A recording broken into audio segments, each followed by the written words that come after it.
Lucy MacLean started this series as the perfect Vault dweller. Optimistic, polite, and trusting. A firm believer in Vault-Tec rules and doing the right thing. But by the end of Season 2, she's standing above New Vegas, walking away from her father after killing a helpless head in a mainframe room, knowing war is coming. So what happened? How did Lucy go from being okie dokie to morally hardened survivor? This is the full evolution of Lucy MacLean. Part 1. The Perfect Vault Girl. At the beginning of Season 1, Lucy is exactly what Vault-Tec designed her to be. She believes in the system, she believes in structure, she believes that the Vaults save humanity. Vault 33 isn't just her home, it's her entire worldview. She genuinely thinks the surface is chaos and the Vault is civilization, and more importantly, she believes rules create safety. Her arranged marriage, she accepts it. Her Vault duties, she embraces them. Her optimism, completely genuine.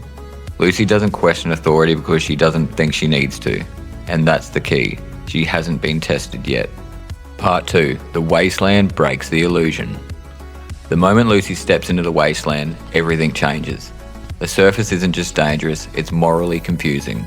People lie, people manipulate, people survive by bending rules. And for the first time in her life, Lucy's black and white worldview turns grey. Her first kills aren't triumphant, they're traumatic. She doesn't enjoy violence, she doesn't adapt instantly, she struggles with it, and that's important. Unlike characters who become hardened overnight, Lucy fights the change. But slowly, she starts learning. She learns that good intentions don't keep you alive, she learns that Vault-Tec wasn't what she thought it was, and most devastating of all, she learns her father, Hank, isn't the hero she believed he was. Hank MacLean wasn't protecting the Vault, he was protecting something much bigger and much darker. That revelation cracks her foundation, because if her father lied, what else is a lie? Part 3. The Shift in Season 2. Season 2 is where Lucy stops reacting and starts adapting. She steals, she manipulates, she fights smarter.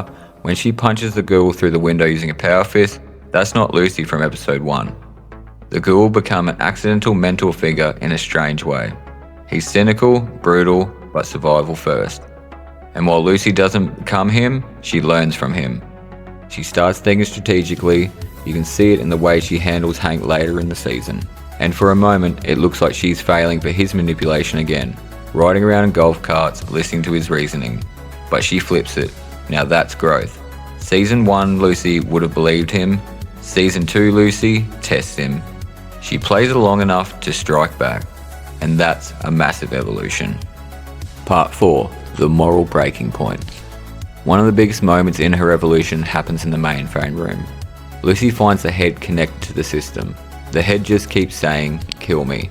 Lucy doesn't want to kill anymore. That's the tragedy of her arc. She's stronger now, smarter and capable, but she doesn't want to lose her humanity. And yet she's still forced to. When she kills that head, it's not rage, it's exhaustion. She's tired of being forced into impossible choices. Now Vault-Tec built a system where someone always has to suffer, and Lucy is done playing by their rules. Part 5. Hank and the Final Break. The confrontation with Hank in the finale is the final step in her evolution.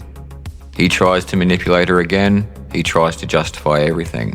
He even tries to control her, but this time, Lucy doesn't break. She doesn't cry, she doesn't beg, she doesn't collapse. She makes a decision, and that's the key difference. Lucy becomes someone who chooses. When Hank ultimately lobotomized himself to avoid revealing secrets, that's symbolic. The old authority figure destroys himself rather than lose control, and Lucy walks away. And that walk is the moment she fully separates from Vault-Tec ideology. She's no longer Vault 33's daughter, she's a Wasteland player now. Part 6. Standing over New Vegas. The final image of Lucy overlooking New Vegas is powerful. Mr. House is back in play, the Legion is marching, the NCR is regrouping, war is coming. And Lucy isn't naive anymore. She understands the stakes, she understands the lies, and most importantly, she understands that survival doesn't mean becoming cruel. And that's what makes her evolution so interesting. She doesn't turn into a monster, she didn't become the Ghoul, she became something new. Balanced, aware, and dangerous when needed, but still emotionally human. My final analysis on what Lucy represents. Lucy's evolution represents something bigger than just character growth. She represents the failure of blind trust, the collapse of a controlled system, the cost of truth, and the possibility of staying human in a broken world. Vault-Tec created her to follow instructions. The Wasteland forced her to think for herself. And by the end of season 2, she's no longer reacting to the world, she's shaping it. Lucy started this series believing the vaults were the future of humanity. Now she knows the truth. The surface was never the experiment humanity was, and Lucy MacLean, she survived it. Now, if everyone's made it this far and you actually like this video, don't forget to like, subscribe, and maybe jump over to my channel and check out some of my other videos, you might just like them. Okie dokie.